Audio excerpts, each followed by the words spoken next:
ഒരു മാതാവിൻ്റെ ഒരു ചോദ്യമാണ്. ആ മാതാവിൻ്റെ ചോദ്യം ഇതാണ്: മകൾക്ക് 20 വയസ്സായി, ഇനിയും 5 വർഷം കഴിഞ്ഞിട്ടേ എന്തേ ഉള്ളൂ ഞാൻ കല്യാണം കഴിക്കുള്ളൂ എന്നാണ് ആ മകൾ പറഞ്ഞുകൊണ്ടിരിക്കുന്നത്. അഥവാ പഠനം തീർന്ന് ജോലിയൊക്കെ ആയിട്ടായിരിക്കും. അപ്പോൾ 25 വയസ്സ് വരെ പെൺകുട്ടിക്ക് ആകുകയാണല്ലോ. അതിലുള്ളവർ അവരുടെ ആദ്യമാണ്. അവളുടെ മകളുടെ തീരുമാനത്തിന് ഞങ്ങൾ നിന്നു കൊടുക്കുന്നത് ഞങ്ങൾ കുറ്റക്കാരാകുമോ എന്നാണ് ചോദ്യം. ഇതിപ്പോൾ നമ്മൾ ഇന്നത്തെ വിഷയത്തിൽപ്പെട്ടൊരു ക്വസ്റ്റ്യൻ ആണല്ലോ ഇത്, അല്ലേ? ശരിക്കല്ലേ, ഇന്നത്തെ സബ്ജക്റ്റുമായിട്ട് ബന്ധപ്പെട്ടിട്ടുള്ളതാണ്. അതായത് ഇപ്പം എന്താ വെച്ചാൽ, ഈ വിവാഹം നിരാകരിക്കുന്ന ഒരു സംസ്കാരം പുതിയ തലമുറയിലെ പെൺകുട്ടികളിൽ ധാരാളമായിട്ട് വന്നുകൊണ്ടിരിക്കുന്നുണ്ട്. അപ്പോൾ അതുകൊണ്ടാണ് നമ്മളതൊരു വിഷയമായിട്ട് പ്രത്യേകം എടുക്കാനുള്ളൊരു കാരണം. എന്ന് പറഞ്ഞാൽ പല കാരണങ്ങളെ കൊണ്ടാണ് വിവാഹത്തെ നിരാകരിക്കുന്നത്.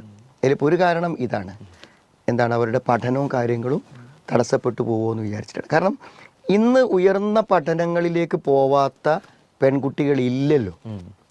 കാരണം എല്ലാ പഠനങ്ങൾക്കും അതിൻ്റെ ഹയർ സ്റ്റഡി ഉണ്ട്. അതെ, ഇപ്പോൾ ഡിഗ്രി കഴിഞ്ഞാൽ അയാൾക്ക് ട്രെയിനിങ് ഉണ്ട്, അല്ലെങ്കിൽ PG ഉണ്ട്. PG എടുത്തൊരാൾക്ക് എന്ത് ചെയ്യാണ്, വേണമെങ്കിൽ റിസർച്ച് പോവാം. എന്ന് പറഞ്ഞാൽ ഒരു പക്ഷേ ഒരു 35-40 വയസ്സ് വരെ എന്താണ് പഠിക്കാവുന്ന സാഹചര്യങ്ങളുണ്ട്. ഏതാണ്, മെഡിക്കൽ ഫീൽഡാണെങ്കിലും ഇപ്പോൾ ഒരു എൻജിനീയറിംഗ് ആണെങ്കിലും ഏതാണെങ്കിലും പഠിച്ച് മുന്നോട്ട് പോകാൻ പറ്റും. ഈ പഠനം എന്നുള്ളത് വിവാഹത്തിന് ഒരു തടസ്സമായി പരിഗണിച്ചാൽ ഒരു പക്ഷേ നമ്മുടെ പുതിയ തലമുറയിലെ പെൺകുട്ടികളിൽ വലിയൊരു ശതമാനം ആളുകൾ കുടുംബജീവിതത്തിൻ്റെ കാര്യത്തിൽ പ്രയാസപ്പെട്ടു പോകും. കാരണം ഈ പഠനങ്ങളൊന്നും ഒരു പരിധിയിലെത്തി, അല്ലെങ്കിൽ പഠനത്തോടൊപ്പം വിവാഹം കൊണ്ടുപോകുന്ന ആളുകൾ അവരായിരിക്കും വിവാഹത്തിൽ ഏറ്റവും അധികം സാധ്യതകളുള്ളവർ.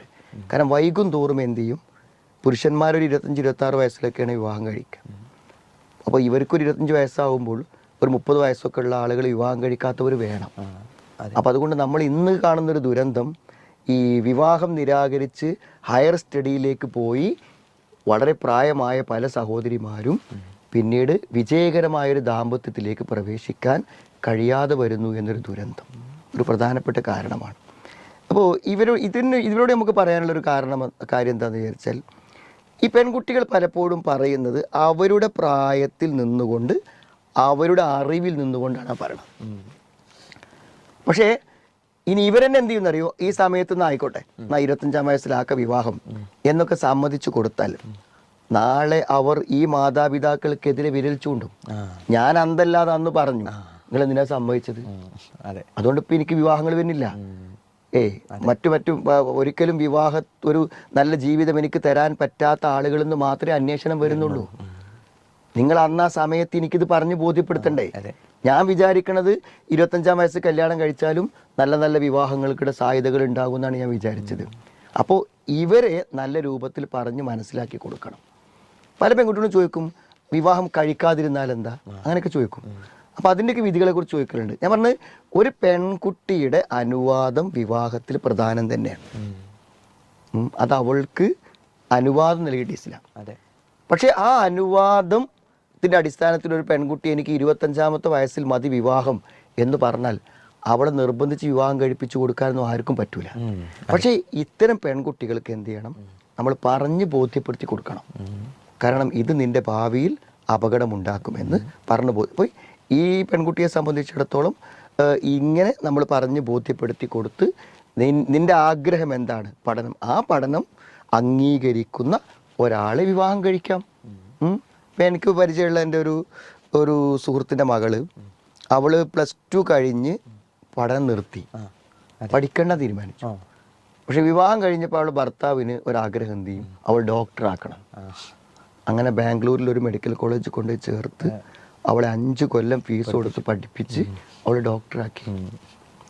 അപ്പോൾ ഒരു വാപ്പയ്ക്കും ഉപ്പയ്ക്കും എത്രമാത്രം ഒരു മകളുടെ കാര്യത്തിൽ ഭാവിയിൽ ആശങ്കയുണ്ടോ, അവളുടെ പുരോഗതിയിൽ എത്ര താല്പര്യമുണ്ടോ, അതേപോലുള്ളൊരു രക്ഷിതാവാണ് ആര്, ഭർത്താവ്. അങ്ങനെ കാണാൻ പലപ്പോഴും പറ്റുന്നില്ല എന്നുള്ളതാണ്.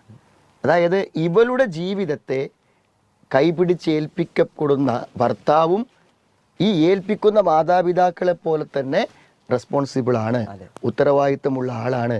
അതുകൊണ്ട് അവർക്ക് കുട്ടികളുണ്ടാവോ, അവിടെ ജോലി മുടങ്ങുമോ, പഠനം മുടങ്ങുമോ എന്നൊന്നും ആശങ്കപ്പെടുന്നതിലൊരു കാര്യമില്ല. അവൾക്ക് എന്തൊക്കെ താല്പര്യമുണ്ടോ ആ താല്പര്യമൊക്കെ നല്ലതാണെങ്കിൽ അതിനെ സപ്പോർട്ട് ചെയ്യുന്ന ഒരാളല്ലേ ഭർത്താവ്.